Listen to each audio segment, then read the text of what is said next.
सुबह का उजाला फैल रहा था और मुझे जो मार का दरपेश था उसमें रोशनी मुझे दूर से दुश्मनों की नजरों में ला सकती थी। मगर मेरे दिमाग में उस वक्त आंधियां सी चल रही थी और मेरा जहन किसी खतरे को खातिर में लाने के लिए बिल्कुल तैयार नहीं था। जो कुछ हो चुका था और जो कुछ होने वाला है वो मेरी तवील और मोहतात मंसूबाबंदी से बिल्कुल मुताबिकत नहीं रखता। मगर हालात ने जो हंगामी रुख इख्तियार किया है उसमें मेरे पास सोचने और जामे मंसूबाबंदी की गुंजाइश ही कहाँ बची है। अब रास्त इकदाम ही वाहिद रास्ता है। तेज रफ्तारी से दौड़ते हुए मेरी गाड़ी कुछ ही देर में मरकजी शाहराह पर कोटापीटा के चौराहे पर पहुंच गई। मैंने स्टीयरिंग बाएं हाथ घुमाया और मैं तेजी से अनंतपुर की तरफ बढ़ने लगा। लगभग 3 मील का फासला तय करने के बाद मेरी नजरें बार बार बाएं तरफ का जायजा लेने लगी। मुझे शाहराह से कटकर बाएं तरफ जाने वाली वो छोटी सड़क दूर ही से नजर आ गई, जिसके जरिए मैं एक रोज महज मुतबादिल रास्ता तलाश करने की जुस्तजू में जूनागिरी कस्बे के वस्त से शाहराह पर पहुंचा था। मैंने गाड़ी छोटी सड़क पर मोड़ दी। सड़क की हालत ऐसी न थी कि मैं ज्यादा तेजी से गाड़ी दौड़ा सकता, मगर मैंने हद्दुल इम्कान कोशिश की कि रफ्तार एक हद से ज्यादा न होने पाए। ये तवील रास्ता अपनाना मेरी मजबूरी थी। मेरी गाड़ी कुछ ही देर पहले गोटी वालों की नजरों में तमाशा बन गई थी। मैं एक बार फिर उनकी तवज्जो का मरकज नहीं बनना चाहता था। हो सकता है अब तक पुलिस जाए वारदात पर पहुंच चुकी हो और शांतिराम हलवाई के सामने जमा तमाशाइयों ने रिवायती जोशो खरोश से मेरी गाड़ी की निशानदही कर दी हो। ऐसे में गोटी के वस्त से निकलकर सुनीता भवन की तरफ जाना मेरे लिए मुश्किलात खड़ी कर सकता था। ऐन मुमकिन था पुलिस वाले मुझे रोक लेते और नाम नेहाद की पुछगिछ के लिए थाने ले जाने पर तुल जाते। मैं इन बखेड़ों का हरगिज मुतहम्मिल नहीं हो सकता था। मैं जैसे जैसे आगे बढ़ता गया रास्ते की वो सारी निशानियां आती गईं जो मैंने उस रोज ज़हन नशीन की थी। मुझे सामने दूर दाएं तरफ संको लामा मंदिर की इमारत दिखाई दी तो राह भटकने का रहा सहा खदशा भी खत्म हो गया। अब दरमियान में एक छोटी सी बस्ती आनी थी। उससे गुजरकर मैं सीधा जूनागिरी कस्बे पहुंच जाता, जिसके मज़ाफात में मेरी मंजिल वाक़ थी। मगर मैंने सोच रखा था कि कस्बे की तरफ से जाने की बजाय थोड़ा मजीद फासला तय करके उस छोटी सड़क के रास्ते सुनीता भवन पहुंचूंगा, जो सिर्फ उसी इमारत के लिए मुख्तस है। मैंने अपने जहन में जो इब्तिदाई मंसूबा तैयार किया था उसके एतबार से यही मुनासिब लग रहा था। मुझे सुनीता भवन के निवाह तक पहुंचने में लगभग 15 मिनट मजीद लग गए। मुझे अहाते का बड़ा फाटक दूर ही से बंद दिखाई दिया। करीब पहुंचा तो मुझे फाटक की दोनों बुर्जियों पर तैनात 2 पहरेदार भी नजर आने लगे। मैं अंदाजा लगा सकता था कि उन्होंने मेरी गाड़ी देख ली है और जाहिर है उन्हें पहचानने में मुश्किल पेश नहीं आई होगी। उनमें से एक को मैं तुलसी के नाम से जानता था, जबकि दूसरे के नाम के आखिर में शायद स्वामी आता था। मैंने गाड़ी फाटक के ऐन सामने ले जाकर रोक दी, मगर मुझे पहचान लेने के बावजूद उतरकर फाटक खोलने की बजाय वो दोनों वहीं अपनी अपनी बुर्जी पर जमे रहे। मैं उन्हें टपट कर फाटक खोलने का हुक्म देने ही वाला था कि बगली दरवाजा खुला और मैंने शांतुराम को निकलकर अपनी तरफ बढ़ते देखा। वो उम्र और शायद मर्तबे में भी उन दोनों का सीनियर था। उसे उन पर फौकियत भी हासिल थी कि वो उनसे बेहतर हिंदी बोलता था। मैंने उसे देखते ही दोस्ताना लहजे में नारा लगाया, राम राम शांतु काका, क्या हाल चाल है? उसने अजीब उखड़े उखड़े से लहजे में कहा, जय श्री राम सुब्रू बाबू, मैं बिल्कुल ठीक ठाक हूँ।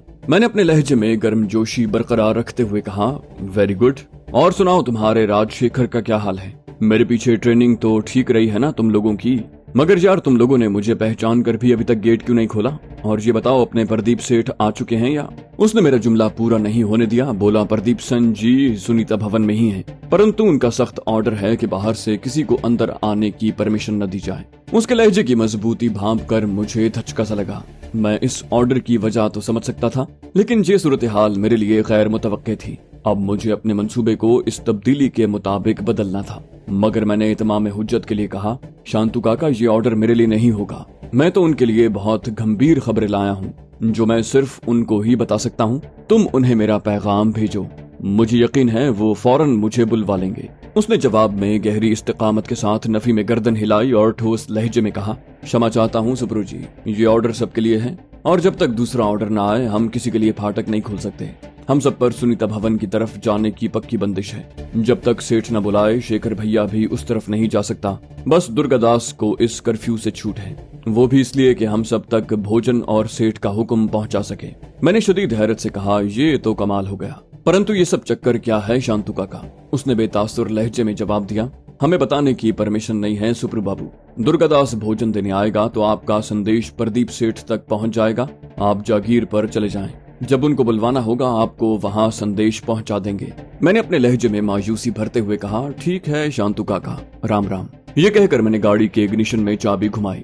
इंजन ने घूं घूं की, लेकिन मैंने जानबूझकर चाबी पूरी नहीं घुमाई थी, इसलिए इंजन बेदार होने की बजाय खनकार कर खामोश हो गया।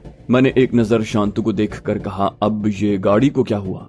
उसने गौर से मेरी तरफ देखा, लेकिन मैं इस दौरान में एक बार फिर चाबी घुमाने का नाटक शुरू कर चुका था। इंजन ने एक बार फिर घूं घूं की, लेकिन फिर खड़खड़ा कर खामोश हो गया। मैंने शांतु राम को मुखातिब किया, कहा, फिर बैटरी में मसला हो गया शांतु काका। हैदराबाद से बगैर रुके आया हूं ना, इसलिए कमजोर पड़ गई है। कृपा करके अपने जवानों को कहो कि धक्का लगाकर इसे स्टार्ट करवा दें। मेरी बात सुनकर उसने पुकार कर अपने 2 मातहतों को नीचे उतरने और बाहर आकर मेरी गाड़ी को धक्का लगवाने का हुक्म दिया। जब तक वो दोनों आते मैं गाड़ी स्टार्ट करने की एक और नाकाम कोशिश कर चुका था। मैंने ये बात खुसूसी तौर पर तवज्जो से देखी कि तुलसी और स्वामी अपनी अपनी पंप एक्शन शॉटगन बुर्जी में ही छोड़ाए हैं। मैंने इत्मीनान का सांस लिया। मेरी नई हिकमत अमली का पहला कदम मुनासिब अंदाज में मुकम्मल हो गया था। मुझे मजीद खुशी उस वक्त हुई जब गालिबन मेरी गाड़ी की ज़खामत के पेश नजर तुलसी और स्वामी के साथ साथ शांतु राम भी धक्का लगाने लगा। मैंने पहले पीछे की तरफ धक्का लगवा कर गाड़ी सीधी की और फिर उसका रुख गोटी की तरफ कर दिया। तीनों मुश्तंडे गाड़ी को खासी तेजी से धकेल रहे थे। ताहम मैंने लगभग 30 गज के बाद पहली बार सेल्फ लगाकर गाड़ी स्टार्ट करने की कोशिश की। गाड़ी ने धचका खाया, लेकिन मेरी अधूरी कोशिश की वजह से खरखरा कर खामोश हो गई। मैंने अगली बार कोशिश करने के लिए मजीद 30 गज धक्का लगवाया। मेरा अंदाजा था कि अच्छे खासे हट्टे कट्टे होने के बावजूद वो तीनों बुरी तरह हाँप गए होंगे। गाड़ी घूं घूं करते हुए मजीद 15 गज आगे बढ़ गई। बिलाखिर उसका इंजन जाग उठा और मेरी ब्यूक झटका खाकर आगे चल पड़ी। मैंने उन तीनों के बैक वक्त खुशी का नारा लगाने की आवाज सुनी। मैं बेख्तियार मुस्कुराया और हाथ खिड़की से बाहर निकालकर उनका शुक्रिया अदा किया। मैंने बगली आईने में देखा कि उन्होंने जोशीले अंदाज में हाथ हिलाकर इजहार खैर सगाली किया और मुड़कर वापस फाटक की तरफ चल दिए। मैंने मजीद ताखीर किए बगैर गाड़ी सड़क से कच्चे में उतार कर घुमाई। चंद ही सानियों के बाद मेरा रुख एक बार फिर सुनीता भवन की तरफ हो चुका था। मैंने देखा लगभग 40 गज आगे शांतुराम अपने दोनों चमचों को साथ लिए थके थके कदमों से आगे बढ़ रहा था। मैं एक्सेलरेटर पर बतदरीज दबाव बढ़ाता गया और तेज होती रफ्तार के मुताबिक गियर बदलता गया। देखते ही देखते मेरी ब्यूक बर्क रफ्तारी से दौड़ने लगी। उन तीनों ने मेरी गाड़ी के इंजन की आवाज तो गालिबन पहले ही सुन ली होगी, लेकिन जब तक वो चौंक कर मुड़ते बहुत देर हो चुकी थी। तुलसी और स्वामी लगभग पहलू बपहलू चल रहे थे, जबकि शांतु कोई 5-6 कदम आगे था। मेरी गाड़ी का बम्पर तबाहकुन कुव्वत से उन दोनों से टकराया। तुलसी के हलक से भयानक चिंगाड़ निकली, जबकि स्वामी को चीखने का मौका भी न मिल सका। हलाकत खेज जरब खाकर तुलसी फजा में कई गज उछला और सड़क के बाएं किनारे की तरफ जा गिरा। मुझे उसकी दुर्गत भांपने की मोहलत न मिली, क्योंकि उसके बरक्स स्वामी टक्कर खाकर मुंह के बल सड़क पर गिर गया था और ब्यूक का अगला दायां पहिया उसके ऊपर से गुजर गया था। गाड़ी की रफ्तार इतनी तेज थी कि स्वामी के जिस्म पर चढ़ते ही जोर का झटका लगा और स्टीयरिंग खुद ब खुद दाएं तरफ घूम गया। गाड़ी तेजी से सड़क के किनारे की तरफ बढ़ी। मुझे कच्ची पट्टी से कुछ हटकर आगे कई दरख्त तेजी से अपनी तरफ यलगार करते नजर आए। ये उफ्ताद इतनी गैर मुतवक्के और दहशतनाक थी कि शांतु का ख्याल कुछ देर के लिए मेरे जहन से बिल्कुल महव हो गया। जाहिर है यहाँ तो खुद जान के लाले पड़ गए थे। बहरहाल अल्लाह रब्बुल इज्जत ने अभी तलब नहीं किया था, लिहाजा बरगद के एक भारी भरकम पेड़ से टकराने से बस जरा पहले मैं ब्रेक लगाने में कामयाब हो गया। रेत का तूफान उड़ाती ब्यूक एक झटके से रुक गई, ताहम उसका इंजन अब भी बेदार था। मैंने इस हौलनाक सदमे से संभलने में ज्यादा देर न लगाई। चंद ही सानियों में रिवर्स गियर लगाकर मैं एक्सेलरेटर दबाता चला गया। ब्यूक एक बार फिर सांड की तरह पीछे हटी। मैंने स्टीयरिंग मोड़ते हुए उसे सड़क पर सीधा किया और अकबी रुख पर बढ़ाते हुए शांतु की तलाश में नजरें दौड़ाईं। उसकी किस्मत उरूज पर थी कि स्वामी के जिस्म पर चढ़ने की वजह से स्टीयरिंग घूम गया था, वरना वो भी पूरी तरह गाड़ी की जद में था और अगले ही लम्हे उसका किस्सा तमाम हो चुका होता। मगर वो बच निकला था और अब मेरी नजरों से ओझल हो चुका था। जाहिर है उसे अपनी जिंदगी से कोई दुश्मनी थोड़ी थी कि मेरे पलटकर आने और कुचल डालने तक वही मेरा इंतजार करता। मैंने अंदाजा लगाया कि वो मौका गनीमत जानकर सड़क के बाएं तरफ लहलहाती गंदुम की फसल में जा छुपा है। मैंने जमीन का गहरी नजरों से जायजा लिया, मगर शांतु की कदमों के निशानात तलाश करने में नाकाम रहा। गंदुम की फसल पूरी तरह पककर कटने के लिए तैयार थी, लिहाजा खेत की जमीन भी बिल्कुल खुश्क थी। जो कुछ हुआ मेरी तवक्को के बिल्कुल खिलाफ था। सूरत हाल का ये रुख बहुत खतरनाक है। मामला तेजी से हाथ से निकलता जा रहा है। गाड़ी रोक कर उतरने और उस खबीस को ढूंढने के सिवा मेरे पास कोई रास्ता नहीं। अगर वो बचकर निकल गया और छुप छुपा कर सुनीता भवन पहुंचने में कामयाब हो गया तो मेरी सारी मेहनत खाक में मिल जाएगी और साथ ही उन तीनों मजलूम खवातीन की जिंदगियां भी दांव पर लग जाएंगी। मुझे उस शख्स को अभी और इसी वक्त जल्द अज जल्द ढूंढ कर शिकार करना है, चाहे इसके लिए मुझे अपनी जान पर खेलना पड़े। मैंने गाड़ी सड़क के किनारे रोकी और अपना पिस्तौल संभाले नीचे उतर आया। मेरी नजरें चारों तरफ का जायजा ले रही थीं, ताहम मेरी तवज्जो का असल मरकज खेत ही था। अचानक मुझे लगा कि खेत के एक गोशे में कुछ हलचल सी हुई है। मैंने चौंक कर उधर देखा और फिर महज अंदाजे से गोली चला दी। सन्नाटे में जोरदार धमाका गूंजा और मेरे पिस्तौल से निकली गोली सनसनाती हुई गंदुम की घनी दमकती सुनहरी फसल में घुस गई। मैंने फौरन ही दूसरी और फिर तीसरी गोली चला दी, मगर मुझे कोई चीख सुनाई दी, ना फसल में कोई हलचल हुई। वो मनहूस शांतु शायद रेंगता हुआ खासा अंदर घुस गया था। मुझे लगा कि इस तरह अंधाधुंध गोलियां जाया करने का कोई फायदा नहीं। उसे फसल से बाहर निकालने के लिए मुझे कोई और चाल चलनी पड़ेगी, कोई ऐसा दाव कि वो फौरी तौर पर बाहर निकल आने पर मजबूर हो जाए, क्योंकि मेरे पास बिल्कुल वक्त नहीं है। अगर अंदर मौजूद बदमाशों में कोई टहलता हुआ उस फाटक की तरफ निकल आया तो मेरी सारी मेहनत मिट्टी में मिल जाएगी। उन दो बदबख्तों को जहन्नम रसीद करना भी रायगां चला जाएगा। ये ख्याल आते ही मेरी नजर बेसाख्ता सड़क पर एक तरफ मुंह के बल पड़ी स्वामी की लाश की तरफ उठ गई। बुरी तरह कुचले जाने से उसके मुड़े तुड़े लहू लुहान जिस्म की तरफ तवज्जो से देखना मुश्किल था। खुदा जाने तुलसी पर क्या गुजरी थी। मैंने बिला इरादा रोड के दूसरी तरफ झाड़ियों में उसकी तलाश करने की कोशिश की, मगर नाकाम रहा। मैं एक बार फिर गंदुम की फसल की तरफ मुतवज्जे हुआ ही था कि फजा में खासे जोर का धमाका गूंजा और फिर यक के बाद दीगरे मजीद दो गोलियां सनसनाते हुए मेरे आसपास से गुजरती चली गईं। ये सब इतना अचानक हुआ कि मेरा दिल धक से रह गया। मैं लगभग खुदकार अंदाज में सड़क पर मुंह के बल लेट गया और तेजी से करवटें बदलता हुआ अपनी गाड़ी के अकब में पहुंच गया। मगर मुझे बखूबी इदराक था कि मेरी ये फुर्ती और होशियारी बादस वक्त और बेसूद है। मेरी किस्मत साथ न देती तो मुझे वहां से हिलने का मौका भी न मिल पाता और लहू में लथपथ मेरा जिस्म सड़क पर तड़प रहा होता। मेरे गाड़ी की ओट में आते ही फायरिंग रुक गई। इसका मतलब ये था कि शांतु फसल में छुपकर मुसलसल मेरा जायजा ले रहा है। उसे ढूंढने के लिए मेरी नजरें भी मुसलसल खेत पर जमी हुई थीं। अचानक मुझे लगा कि खेत के एक हिस्से में तसलसल से हरकत हो रही है। शायद शांतु जगह बदलने के लिए कोहनियों के बल आगे बढ़ रहा था। मैंने यक के बाद दीगरे 3 फायर उस तरफ झोंक दिए। उसके साथ ही सुनहरे पौधों में हरकत थम गई। ताहम इस मर्तबा भी मुझे कोई चीख सुनाई न दी, जिसका एक ही मतलब था कि वो तीनों गोलियां बेकार गई हैं। मैं ये आंख मचोली चूहे बिल्ली का खेल ज्यादा देर जारी रखने का मुतहम्मिल नहीं हो सकता था। उसे खेत से निकालने की कोई फौरी तरकीब क्या हो सकती है। अचानक मेरे जहन में रोशनी सी चमकी। मैंने जल्दी से उठकर गाड़ी का दरवाजा खोला और सफरी बैग अपनी तरफ खींच लिया। कुछ ही देर में मार्क 2 स्टेन गन मेरे हाथ में मौजूद थी, जिसमें 30 गोलियों से भरा मैगजीन लगा हुआ था।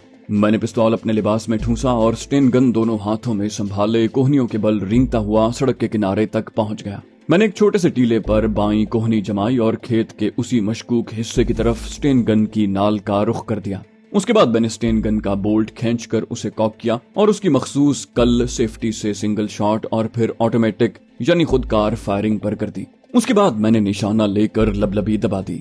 स्टेन गन ने खासी जोर का झटका खाया और फिर मुसलसल झटके खाने लगी। फजा में तेज तड़तड़ाहट से मुशाबे लगातार गोलियां चलने की आवाज गूंजने लगी। मैं स्टेन गन को फसल के 8-10 गज रकबे की तरफ गर्दिश करते हुए गोलियां चला रहा था। गोलियां चलने से आहनी बोल्ट तेजी से आगे पीछे हो रहा था और गोलियों के खौल फजा में उछलकर दाएं तरफ गिर रहे थे। मेरा अंदाजा जब तक लबलबी पर उंगली का दबाव खत्म करता, एक ही ब्रस्ट में कम से कम 1/4 मैगजीन खाली हो चुका था। लगातार फायरिंग का समाखराश शोर थमते ही फजा में मुहीब सन्नाटा छा गया। मेरे लिए मायूस कुन बात यह थी कि 8-10 गोलियां चलने के बावजूद मुझे शांतु की चीख सुनाई न दी। एक बार फिर ब्रस्ट मारने की बजाय मैं हलक फाड़ कर चीखा, तुम मेरी मार्क 2 स्टेन गन के ब्रस्ट से ज्यादा देर नहीं बच सकते। मेरे पास एमुनिशन की कोई कमी नहीं। मैं खेत के चप्पे चप्पे पर गोली बरसाऊंगा। इस मैगजीन से नहीं तो अगले मैगजीन से तुम छलनी हो जाओगे। अपनी खैरियत चाहते हो तो हैंड्स अप करके खेत से बाहर आ जाओ। मैंने चंद सानिये इंतजार किया और कदरे बड़े नीम दायरे की शक्ल में एक और छोटा सा ब्रस्ट चला दिया। फजा में एक बार फिर करी ही तड़तड़ाहट गूंजी। इस बार फायरिंग रोकने के बाद मुझे शांतु को एक बार फिर धमकाने की जरूरत न पड़ी। मैंने शांतु को घबराए हुए लहजे में चीखते सुना, ठहरो ठहरो, गोली न चलाओ, मैं बाहर आता हूँ, परंतु अपनी सौगंध याद रखना। मेरा दिल खुशी से धड़का। हंगामी बुनियाद पर जहन में आने वाली तरकीब कामयाब हो रही है। मारने के बजाय उससे फायदा उठाना ज्यादा बेहतर रहेगा। मगर ये इंतहाई घाग बदमाश है। मुझे उसकी तरफ से होशियार भी रहना पड़ेगा। मैंने जवाब में पुकार कर कहा, मुझ पर भरोसा करो और बाहर आ जाओ, परंतु अपना पिस्तौल बाहर फेंक दो। उसने ताबेदारी से मेरी हिदायत पर अमल किया। मैंने एक तरफ उगे सुनहरी पौधों के अकब से पिस्तौल उछलकर खेत के किनारे की तरफ गिरते देखा। मैं अब उस तरफ ब्रस्ट मारता तो उसका बचना मुश्किल था, मगर अपनी नई हिकमत अमली के मुताबिक मुझे अभी उसे जिंदा रखना था। मेरे देखते ही देखते शांतु खौफजदा से अंदाज में पौधों के दरमियान झुका झुका सा खड़ा हो गया। उसकी दहशतजदा नजरें मेरी तरफ जमी हुई थीं। उसे तसल्ली देने के लिए भी मैं उठकर खड़ा हो गया। मैंने स्टेन गन की नाल का रुख भी उसकी तरफ फेर दिया। ये देखकर शांतु के चेहरे पर जिंदगी लहराई और वो दोनों हाथ शानों से ऊपर की तरफ उठाए सीधा खड़ा हो गया। मैंने बाएं हाथ से इशारा करके उसे बाहर बुलाया। शांतु ने इस बात में सर हिलाया और पौधों के दरमियान चलता हुआ मेरी तरफ आने लगा। वो बज़ाहिर निहत्ता था, ताहम मैं उसकी तरफ से पूरी तरह मोहतात था, और अगर वो हाथ सर से नीचे करता तो मैं उसे बेदरीग गोली से उड़ा देता।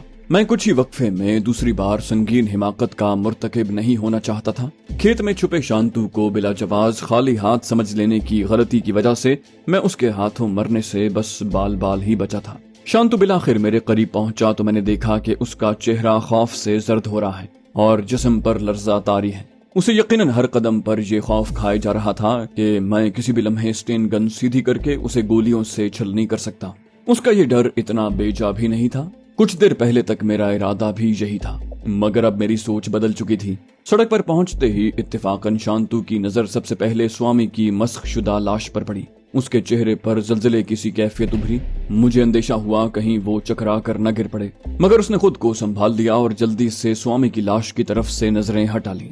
मुझे लगा शांतु स्टेन गन की नाल से भी आंखें चुराने की कोशिश कर रहा है। मैंने उसकी कैफियत से लुत्फानंदोज होते हुए कहा, तुम मेरे अंदाजे से ज्यादा समझदार निकले। तुम 1 सेकंड की भी देर कर देते तो मैं एक और ब्रस्ट मार देता। चलो अब हाथ कमर की तरफ करके मुंह के बल सड़क पर लेट जाओ। ये तो तुम जानते ही हो कि कोई चालाकी दिखाने की कोशिश की तो तुम्हारे बदन में दर्जनों छेद बन जाएंगे। उसने पजमुर्दा से अंदाज में हाँ में गर्दन हिलाई और सादतमंदी से हाथ कमर पर बांध कर मुंह के बल सड़क पर लेट गया। मैंने स्टेन गन का लीवर सेफ्टी पर किया और उसे शाने से लटका कर पिस्तौल निकाल लिया। उसे दाएं हाथ में थाम कर मैंने बाएं हाथ से उसका जिस्म और लिबास अच्छी तरह टटोला। वो निहत्ता था। अब मुझे उसके हाथ कमर पर बांधने के लिए कोई रस्सी दरकार थी, मगर वहां इस तरह की कोई चीज दस्तयाब नहीं थी। तभी मेरी नजर स्वामी की लाश की तरफ उठ गई। उसकी धूल मिट्टी में अटी धोती करीब ही पड़ी हुई थी, अलबत्ता मुझे उस पर खून के दाग दिखाई न दिए। मैंने बेआवाज कदमों से बढ़कर स्वामी की धोती उठा ली और फिर शांतु के पास पहुंचकर कहा, मेरी बात ध्यान से सुनो। मैं तुम्हारे हाथ तुम्हारी पीठ पर बांध रहा हूँ। नर्क में जाने की जल्दी हो तो तुम जोर आजमाई या चितराई दिखाने की कोशिश कर सकते हो। उसने जोर जोर से नफी में सर हिलाया। मैंने उसकी कलाइयां आपस में मिलाकर अपना दायां घुटना उनके जोड़ पर रखा और धोती को हत्तुल इम्कान मजबूती से उन पर लपेट दिया। उसके बाद मैंने पिस्तौल अपने लिबास में रखा और दोनों हाथों की मदद से शांतु के गठबंधन मजीद सख्त कर दिए। उसकी तरफ से मुतमईन होने के बाद मैंने पिस्तौल अपनी गिरफ्त में लेकर उसे उठने का हुक्म दिया। थोड़ी सी लड़खड़ाहट के बाद वो अपने पैरों पर खड़ा होने में कामयाब हो गया। मैंने उसे पिस्तौल की नोक पर गाड़ी की पैसेंजर सीट पर बिठाया और खुद ड्राइविंग सीट संभाल ली। चंद ही लम्हों के बाद मेरी गाड़ी एक बार फिर सुनीता भवन के फाटक की तरफ बढ़ने लगी।